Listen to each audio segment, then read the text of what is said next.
Hello everyone, welcome back to our channel Pharmaspirant, a series of lectures of anatomy and physiology।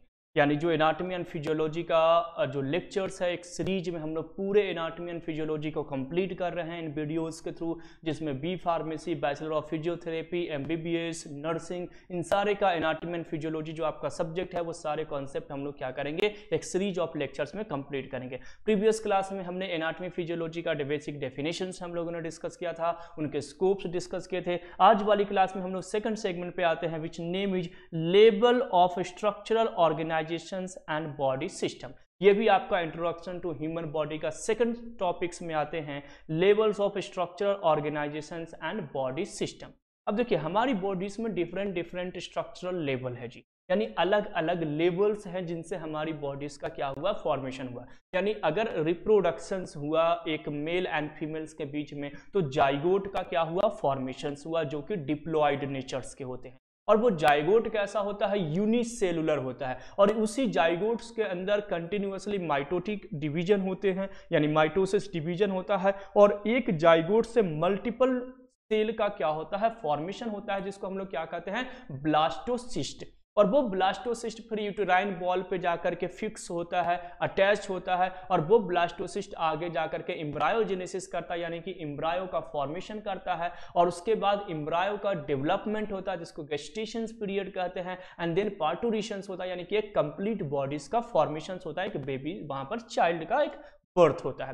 तो ये जो process था basic सा जो मैंने बताया कि जाइगोट से जो हमने पार्टूरिशंस वाले पीरियड तक आए, यानी बेबीज के बर्थ तक आए, तो वहां पर हमने क्या बताया कि एक सिंगल सेल से एक कंप्लीट बॉडीज का फॉर्मेशन हुआ। तो सिंगल सेल से जो कंप्लीट बॉडीज का फॉर्मेशन हुआ स्टूडेंट्स, उसी कॉन्सेप्ट को यहाँ पर पूछा जा रहा है कि जो स्ट्रक्चरल ऑर्गेनाइजेशंस है और बॉडी सिस्टम है उनके लेवल्स के बारे में हमें क्या करना डिस्कस करना। तो फर्स्ट ऑफ ऑल हम लोग क्या डिस्कस कर रहे हैं, लेवल्स ऑफ स्ट्रक्चरल ऑर्गेनाइजेशन, यानी जो स्ट्रक्चरल ऑर्गेनाइजेशन है उनके लेवल्स क्या क्या हैं। तो देखिए फर्स्ट लेवल है केमिकल, सेकेंड है सेलुलर लेवल, थर्ड है tissues level, next one is organ level, and last one is system level. यानी हमारी बॉडीज में टोटल 5 लेवल्स प्रेजेंट होते हैं। यानी अगर हम कह सकते हैं तो हमारी बॉडीज का जो फॉर्मेशन हुआ है, इवन किसी भी ऑर्गेनिजम्स की, अगर हम एनिमल्स की बात करें या हम ह्यूमंस पे अप्लाई करते हैं, क्योंकि एचएपी हम लोग डिस्कस करें, human anatomy and physiology discuss कर रहे हैं, तो अगर ह्यूमंस की बॉडीज की बात की जाए कि कितने लेवल में हमारी बॉडीज का फॉर्मेशन हुआ, तो आपको याद रखना है कि टोटल 5 लेवल में, इसी को हम लोग बोलते हैं levels of structural organisation. Total 5 levels में हमारी बॉडीज का फॉर्मेशन हुआ, that is chemical level, cellular level, tissues level, organs level and systems level. इसको समझते हैं। देखिए लेवल्स ऑफ स्ट्रक्चरल ऑर्गेनाइजेशन में मैंने क्या बताया कि केमिकल्स लेवल। तो फर्स्ट ऑफ ऑल हमारी जो बॉडी है वो क्या चीज की बनी है जी, एटम्स। ये ग्रुप ऑफ एटम्स आगे जाकर के क्या बनाते हैं, मॉलिक्यूल्स का फॉर्मेशंस करते हैं। और ह्यूमंस के केस में ये मॉलिक्यूल्स कौन सा होता है, बायोमॉलिक्यूल्स। Is this clear. तो ग्रुप ऑफ एटम्स क्या बनाए, मॉलिक्यूल्स, और ये मॉलिक्यूल्स आगे जाकर के क्या बनाते हैं स्टूडेंट, सेल का फॉर्मेशन करते हैं। तो ये जो एटम्स और ये जो मॉलिक्यूल्स है यही एक्चुअली क्या है आपका केमिकल लेवल, जहां से फॉर्मेशन स्टार्ट हुआ, जहां से फॉर्मेशन स्टार्ट हुआ वो है आपका केमिकल लेवल।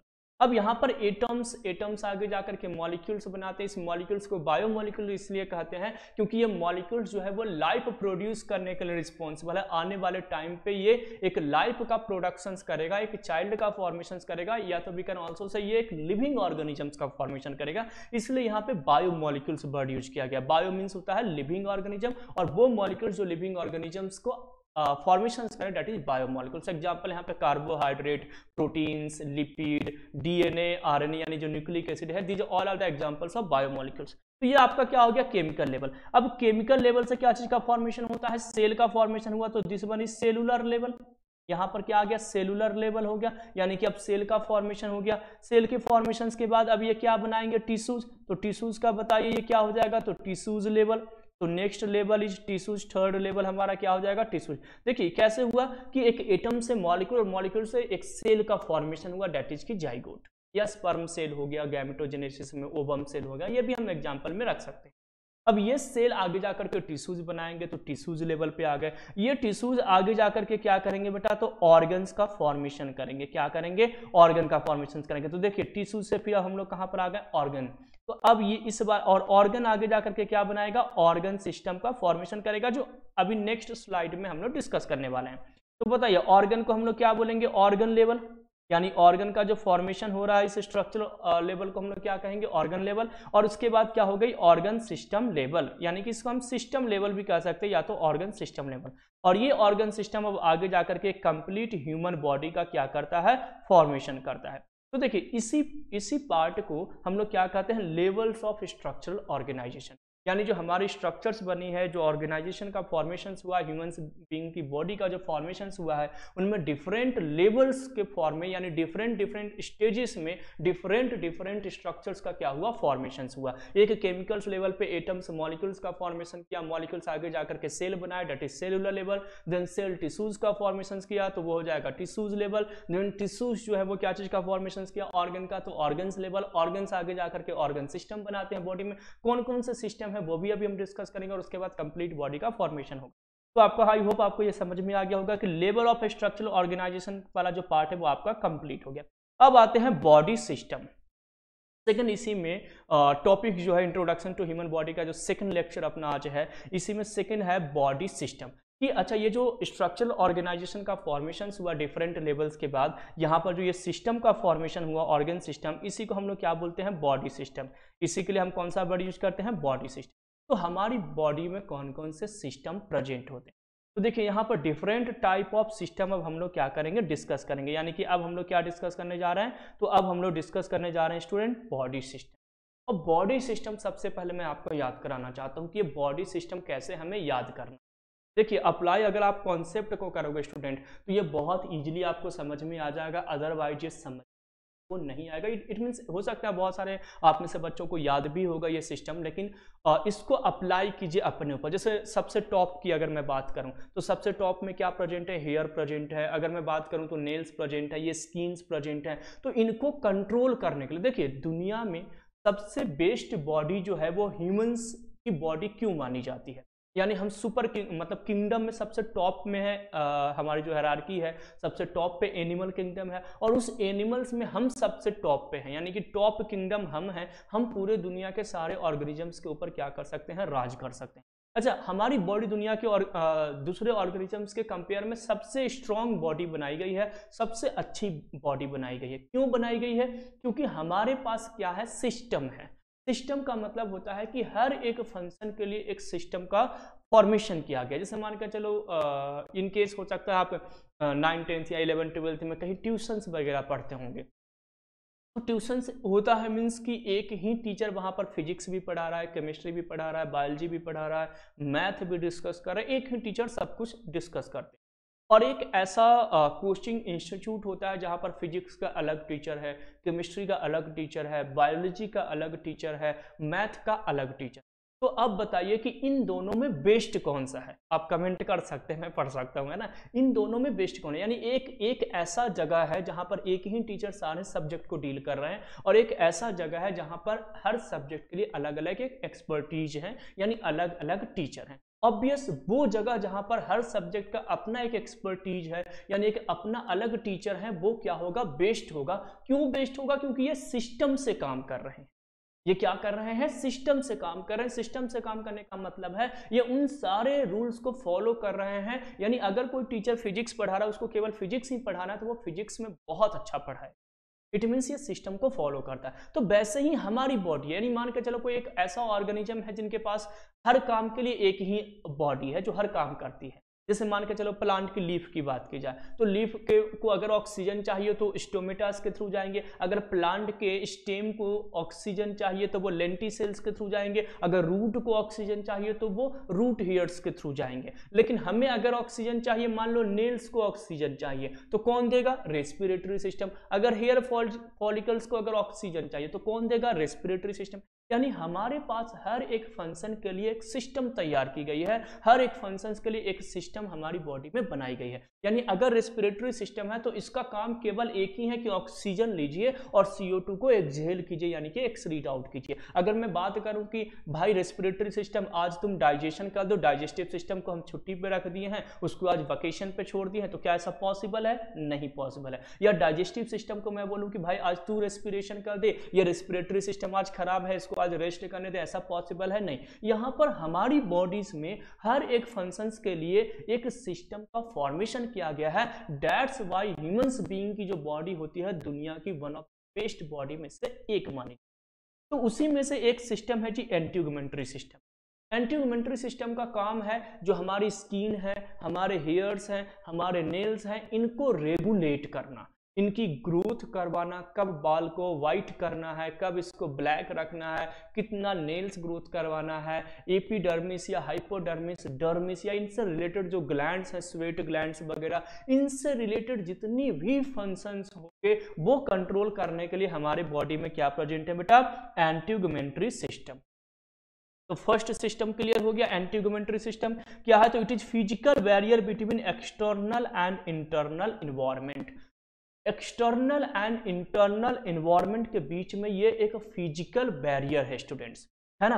अब इसका एग्जांपल क्या है? स्किन, स्किन एसोसिएटेड ग्लैंड जैसे स्वेट ग्लैंड, हेयर, नेल, यानी इन सब से रिलेटेड जो भी प्रॉब्लम्स होगी या जो भी बॉडीज में फंक्शंस होंगे, इनका जो रेगुलेशंस होगा, उसके लिए हमारे जो सुपर गॉड हैं, हमारे जो भगवान जी, हमारे जो नेचर्स, जो सुपर क्रिएटर्स हैं, वो क्या है? एंटीगुमेंट्री सिस्टम का फॉर्मेशन किया। तो integumentary system will responsible for regulations of skin, skin related glands, ears and nails. Is this clear? तो ये आपका हो गया फर्स्ट सिस्टम। तो ये हो गया आपका एंटीगुमेंट्री सिस्टम। और नीचे जाओगे तो क्या है? स्कल है, तो this one is, second one is skeletal system. जैसे ही हमने अपने स्कल पे हाथ रखा, मैं आपको सिस्टम याद करवा रहा हूं कि कैसे याद करना है, कौन कौन से सिस्टम हमारी बॉडी में प्रेजेंट होते हैं। तो first one here, that is integumentary system. आपने जैसे ही हाथ रखा तो स्कल था, तो स्कल से हो जाएगा स्केलेटल सिस्टम। स्केलेटल सिस्टम पे जैसे ही हाथ रखा तो आपको पता चला कि किसी ने हमारे ऊपर क्या रखा है? हाथ रखा। इट मीन्स एक सेंसेशन आपके सामने आया, एक टच सेंसेशन फील हुई, दैट इज नर्वस सिस्टम। उसके लिए नर्वस सिस्टम है कि सेंसेशन के लिए, बॉडी में कब कट गया, चुभ गया, जल गया, फट गया, इन सब चीजों के लिए क्या है हमारे पास? Nervous system. और अंदर जाएंगे तो हमें ब्लड मिलेगा, यानी इसको ओपन करेंगे तो ब्लड मिलेगा, दैट इज सर्कुलेटरी सिस्टम। और कार्डियोवैस्कुलर सिस्टम, जिसमें हार्ट और ब्लड वेसल्स और ब्लड तीनों आ जाते हैं। उसके बाद और अंदर जाएंगे तो हमें मसल्स मिलेंगे, तो that is muscular system, then respiratory system, then digestive system, then immune system. Thymus gland यहाँ पर है तो इम्यून सिस्टम, ग्लैंड से याद आया एंडोक्राइन सिस्टम। और नीचे जाएंगे तो हमें क्या मिल जाएगा जी? डाइजेस्टिव सिस्टम अपना हो गया, एक्सक्रीटरी सिस्टम। एक्सक्रीटरी सिस्टम के बाद क्या मिल जाएगा? Reproductive system. तो ये हमारी बॉडी में टोटल 10, 11 बेसिकली बहुत सारे बुक्स जो है वो 12th सिस्टम की बात करते हैं। सर्कुलेटरी सिस्टम को दो अलग अलग सिस्टम में रखते हैं, एक कार्डियक सिस्टम और एक वैस्कुलर सिस्टम। तो हम लोग एक ही जगह पे कंसीडर करते हैं। कार्डियोवैस्कुलर सिस्टम में हम circulation as well as blood vessels दोनों हम लोग क्या कर लेते हैं? कंप्लीट कर लेते हैं। तो यहाँ पर टोटल 11 टाइप ऑफ सिस्टम, यानी बॉडी सिस्टम्स की अगर बात की जाए तो टोटल कितने हैं स्टूडेंट्स? 11 टाइप्स के, जिसमें मैंने इंटीगुमेंट्री सिस्टम अभी आपको मैंने क्या कर दिया? डिस्कस कर दिया। Come to the second system. Second system is skeletal system. Skeletal system क्या? It consist bones and connective tissue including cartilage, tendons, ligaments। यानी बोन्स से रिलेटेड, बोन्स की ग्रोथ से रिलेटेड, बोन्स की रेगुलेशन से रिलेटेड, बोन्स की joint से related जितनी भी कॉन्सेप्ट होंगे, जो रेगुलेशंस होंगे, वो जो फंक्शंस होंगे, उसको अगर आपको समझना है तो हमारी बॉडी में क्या है? स्केलेटल सिस्टम है। स्केलेटल सिस्टम का एक ही काम है, क्या? बोन से रिलेटेड और कनेक्टिव टिश्यू से रिलेटेड जितने भी फंक्शंस है उसको आप क्या कीजिए? बॉडीज के अंदर कोऑर्डिनेट कीजिए, उसको रेगुलेट कीजिए। Is this clear? तो ये हो गया आपका body system number second. Third one is body system, that is nervous system.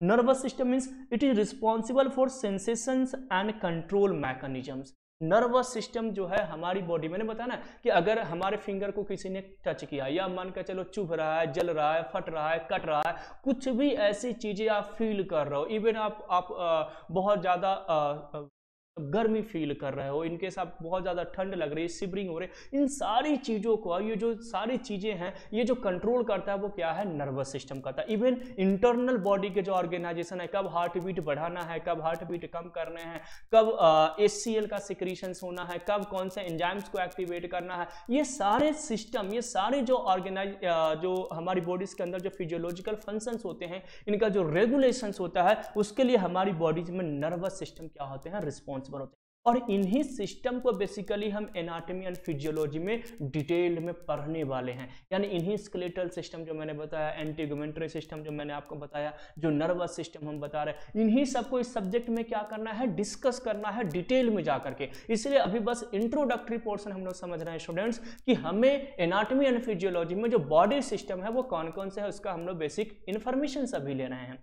तो नर्वस सिस्टम आई होप आपको कंप्लीट हो गया। Come to the next system, that is the muscular system. मैंने बताया ना कि मस्कुलर सिस्टम बॉडीज के muscles जो होते हैं बेसिकली मूवमेंट के लिए रिस्पॉन्सिबल होते हैं। और मूवमेंट कब होता है, जब मसल्स के अंदर कॉन्ट्रैक्शंस होते हैं। अभी मैं और भी जब हम मस्कुलर सिस्टम को डिटेल में पढ़ेंगे तो वहां पर मैं बहुत अच्छे से एक छोटी छोटी बारीकियों को बहुत अच्छे से मैं आपको क्या करूंगा, क्लियर करूंगा। फिलहाल हम लोग बेसिक कॉन्सेप्ट पे आते हैं कि मस्कुलर सिस्टम क्या है। तो it composed of muscles fibre. इसमें क्या प्रेजेंट होते हैं, मसल्स फाइबर्स इसमें क्या होते हैं, एसोसिएटेड होते हैं, कंपोज्ड होते हैं। सेकंड है it regulate muscles contractions. Muscles को कॉन्ट्रैक्ट करता है, रेगुलेट करता है, जो आगे जाकर के मूवमेंट्स के लिए क्या होता है, रिस्पॉन्सिबल। यानी अगर मान के चलो हमारी फिंगर मूव कर रही है, हमारे जो ये हाथ है वो बेंड हो रहे हैं, हमारी बॉडी बेंड कर रही है, ये ड्यू टू मसल्स। जो हमारे मसल्स प्रेजेंट है बोन्स के अलॉन्ग विद बोन्स, वो उनको मूवमेंट के लिए क्या होते हैं, हेल्प करते हैं। और वो कैसे करते हैं, जब मसल्स कॉन्ट्रैक्ट होते हैं। जैसे मसल्स, जैसे मान के चलो ये वाला हमारा पार्ट है, ये वाला पार्ट अगर मान के चलो हमें मूव कर रहा है, तो यहाँ पर मसल्स हमारी क्या कर रही है, कॉन्ट्रैक्ट हो रही है। तो मसल्स जब कॉन्ट्रैक्ट होते हैं तो हमारे अंदर क्या होती है, मूवमेंट्स होती है। और उस मूवमेंट्स के लिए मस्कुलर सिस्टम बेसिकली क्या होते हैं, रिस्पॉन्सिबल। तो 4 टोटल सिस्टम हो गए। Next system is cardiovascular system. Cardiovascular system नाम से ही क्लियर है कि यहाँ पे हार्ट और ब्लड वेसल्स दोनों क्या होंगे, एसोसिएट होंगे। तो it consist of heart and blood vessels. Heart क्या है जी, पंपिंग ऑर्गन, पंप को ब्लड को पंप आउट करता है। जैसे हमारे घर में पंप लगे होते हैं, मोटर्स लगे होते हैं टंकी में पानी वगैरह भरने के लिए, वैसे ही ये क्या है, हार्ट है। जब हम CBS पढ़ेंगे तो CBS में बहुत अच्छे से पढ़ेंगे। और इवन अगर आपको CBS पढ़ना भी है तो हमारे चैनल पे CBS का लेक्चर्स ऑलरेडी अवेलेबल है। और वैसे ये सीरीज ऑफ लेक्चर्स में उसको हम फिर से क्या करेंगे, बहुत अच्छे से डिटेल में डिस्कस करेंगे। तो ये क्या है जी, पंपिंग ऑर्गन है, यानी हार्ट क्या है, पंपिंग ऑर्गन है। और ब्लड वेसल्स क्या है, तो it carry blood from body part to heart and heart to body. और ये क्या है, ब्लड वेसल जो है वो, जैसे आपने पढ़ा होगा deoxygenated blood and oxygenated blood, 2 type of blood होते हैं। तो हाफ ऑफ द चैम्बर जो होता है, यानी राइट ऑरिकल और राइट वेंट्रिकल में डीऑक्सीजनेटेड ब्लड आते हैं। और जो लेफ्ट ऑरिकल और लेफ्ट वेंट्रिकल जो होते हैं, half of the chamber of heart, उसमें आते हैं ऑक्सीजनेटेड ब्लड आते हैं। इन दोनों सर्कुलेशन को हम लोग डबल सर्कुलेशन बोलते हैं, बिकॉज एक पल्मोनरी सर्कुलेशन है और एक सिस्टेमिक सर्कुलेशन। इन सब कॉन्सेप्ट को हम लोग बहुत डिटेल में पढ़ने वाले हैं। तो बेसिकली जो वेन्स जो होते हैं, ग्रुप ऑफ वेन्स जो होते हैं, वो डीऑक्सीजनेटेड ब्लड को, यानी कि बॉडी पार्ट से ब्लड को कलेक्ट करके कहां पर लेकर के आते हैं, हार्ट में।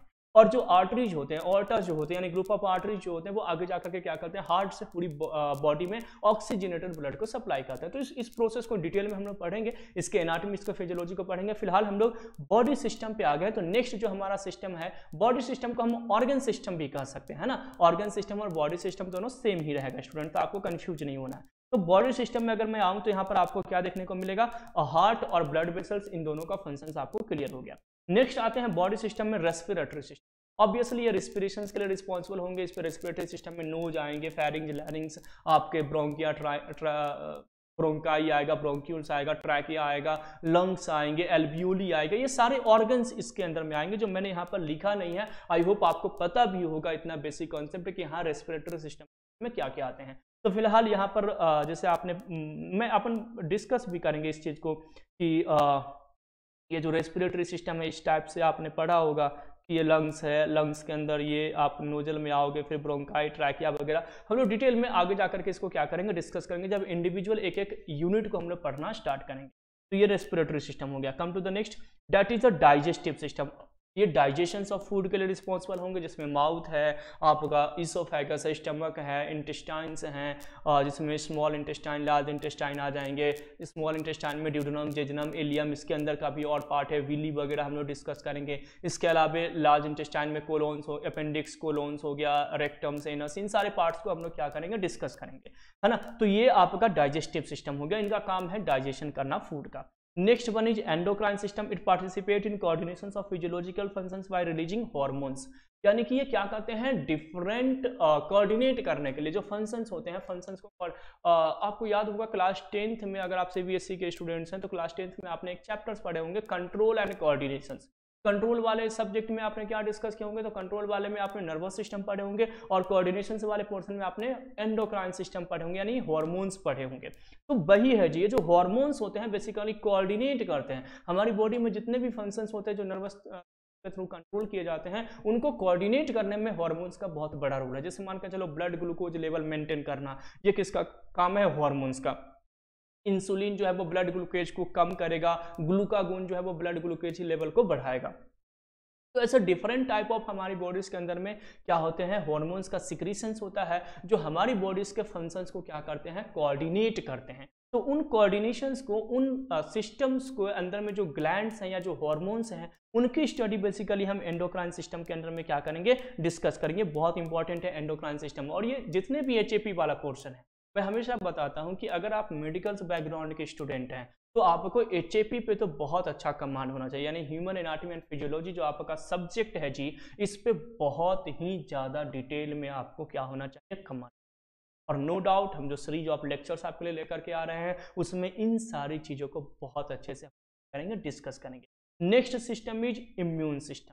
इम्यून सिस्टम यानी कोविड में सबसे ज़्यादा इम्यूनिटी की चर्चा हुई, इम्यूनिटी के ऊपर बात किया गया कि इम्यूनिटी बहुत स्ट्रांग रखनी है। इट मीन्स ये ऐसी सिस्टम है जो हमें पैथोजेन से क्या करती है, प्रोटेक्ट करती है। यानी अगर कोई डिजीज पॉजिटिव एजेंट्स हैं जो बॉडी को हार्म करना चाहते हैं, बॉडीज के अंदर इन्फेक्शंस कॉज करना चाहते हैं, बॉडीज के अंदर कोई डिजीज कॉज करना चाहते हैं, उनसे ये हमें बेसिकली क्या करता है स्टूडेंट्स, प्रोटेक्ट करता है। तो क्या है, तो it provide immunity to fight against disease positive pathogens. ये इम्यूनिटी प्रोवाइड करता है। अब इम्यूनिटी मीन्स क्या होता है, तो इम्यूनिटी मतलब वो कैपेसिटी, वो प्रॉपर्टी जो हमें पैथोजेन से फाइट करने में हेल्प करती है, दैट इज एंटीबॉडी। उसको हम लोग क्या बोलते हैं, एंटीबॉडी। तो इम्यून सिस्टम जब हम लोग पढ़ेंगे तो वहां पर बहुत डिटेल में पढ़ेंगे। इन शॉर्ट में आपने पढ़ा होगा WBC, जो हमारे सोल्जर्स होते हैं वो आगे जाकर के एंटीबॉडी का फॉर्मेशन करते हैं। और एंटीबॉडी में आपने पढ़ा होगा IgA यानी इम्यूनोग्लोबुलिन A हुआ, IgG, IgM, IgE, IgD, ये सब क्या है, एंटीबॉडी है। टोटल आपके सामने 5 जो है वो क्या है, एंटीबॉडी। IgA, GE, D और M, ये आपका क्या है जी, एंटीबॉडीज हमारी बॉडीज में क्या होते हैं, प्रेजेंट होते हैं, जो एज अ इम्यून सिस्टम ये क्या करते हैं, वर्क करते हैं और पैथोजेन से, माइक्रोब से हमें प्रोटेक्ट करते हैं। डिटेल में इन सारे सिस्टम्स को हम आने वाले टाइम पे डिस्कस करेंगे। Next one is excretory system. Obviously जो भी वेस्ट प्रोडक्ट होते हैं वो यूरिन्स के फॉर्म में हम क्या करते हैं, बॉडी से बाहर करते हैं, उसी को हम लोग क्या कहते हैं स्टूडेंट, एक्सक्रीटरी सिस्टम, जिसमें किडनी आ जाएगा, किडनीज के अंदर नेफ्रॉन्स आ जाएंगे, उन नेफ्रॉन्स के अंदर हम डिटेल्स में स्टडी करेंगे कि कौन कौन से साइट है जहाँ से रीअब्जॉर्प्शन होता है। साइट 1 जो है प्रॉक्सिमल कन्वोल्यूटेड ट्यूब्यूल्स हो गया, आपका लूप ऑफ हेनल्स आया जिसमें descending loop of Henle, ascending loop of Henle's पढ़ेंगे, डिजिटल कन्वोल्यूटेड ट्यूब्यूल्स पढ़ेंगे, कलेक्टिंग डक्ट वहां पर डिस्कस करेंगे, यानी नेफ्रॉन्स को बहुत अच्छे से डिटेल में पढ़ेंगे। और उसके बाद जब हम ये पढ़ लेंगे तो उसकी फिजियोलॉजी देखेंगे कि कैसे रीअब्जॉर्प्शन होता है, कैसे यूरिन का फॉर्मेशन होता है। इन सब की स्टडी बेसिकली हम एक्सक्रीटरी सिस्टम में करेंगे, जहां पर यूरिन और यूरिन से रिलेटेड जो वेस्ट सबस्टेंस है उनका क्या होता है, यहाँ पर डिस्कशन होता है। नेक्स्ट वन इज 11th है ना, 11th नंबर, and it means last body system और organ system is reproductive system. Reproductive system means होता है अपने जैसा एक इंडिविजुअल्स का फॉर्मेशन का, यानी सेक्स और रिप्रोडक्शन के थ्रू जो रिप्रोडक्टिव ऑर्गन्स है, जिसमें टेस्टिस है, पीनिस है, विजाइना है, ओवरी है, इन सब का, इसके स्पर्म्स जो हो गए मेल गैमेट्स और फीमेल्स गैमेट्स में ओवम हो गए, इन सब का बेसिक स्ट्रक्चर्स यानी कि इनके एनाटॉमी और इनके फिजियोलॉजी कि कैसे फ्यूजन होती है, फर्टिलाइजेशंस कैसे होते हैं, जाइगोट या गेस्टेशन पीरियड वगैरह, इन सबको डिटेल में हम क्या करेंगे, डिस्कस करेंगे। तो देखिए बॉडी सिस्टम की बात मैंने आपको बताया था कि बॉडी सिस्टम का सिंपल मीनिंग है ऑर्गन सिस्टम। और इससे पहले हमने क्या बताया था कि लेवल ऑफ स्ट्रक्चर ऑर्गेनाइजेशन भी हमें डिस्कस करना। यानी लेवल ऑफ स्ट्रक्चर ऑर्गेनाइजेशन का मतलब हुआ कि किस किस लेवल में हमारी बॉडीज के स्ट्रक्चर का फॉर्मेशन हुआ। तो मैंने बताया chemical level, cellular level, tissues level, organ level, then organ system level यानी सिस्टम लेवल। अब उस सिस्टम की बात की जाए तो टोटल सिस्टम कितने हो गए? 11 सिस्टम है। Integumentary system, skeletal system, muscular system, nervous system, then respiratory system, then digestive system, then endocrine system, then immunity यानी इम्यून सिस्टम, देन हम लोग क्या डिस्कस किए बेटा? Excretory system and then reproductive system. तो ये सारे सिस्टम मिल्स करके हमारी बॉडीज का क्या किए हैं? फॉर्मेशंस किए हैं। और इन्हीं सिस्टम को डिटेल्स में हम क्या करेंगे इस सब्जेक्ट में, ये जो सीरीज ऑफ लेक्चर्स है इस लेक्चर्स में हम क्या करेंगे? डिस्कस करेंगे। तो प्लीज हमारे चैनल्स को सब्सक्राइब कर लीजिए। आप अपने जो फ्रेंड्स हैं शेयर कीजिए, अपने जूनियर्स को शेयर कीजिए। ये जो सीरीज ऑफ लेक्चर्स है इस बहुत अच्छे से सारे सब्जेक्ट को क्या करेंगे? डिस्कस करेंगे। Thanks for watching pharma aspirant.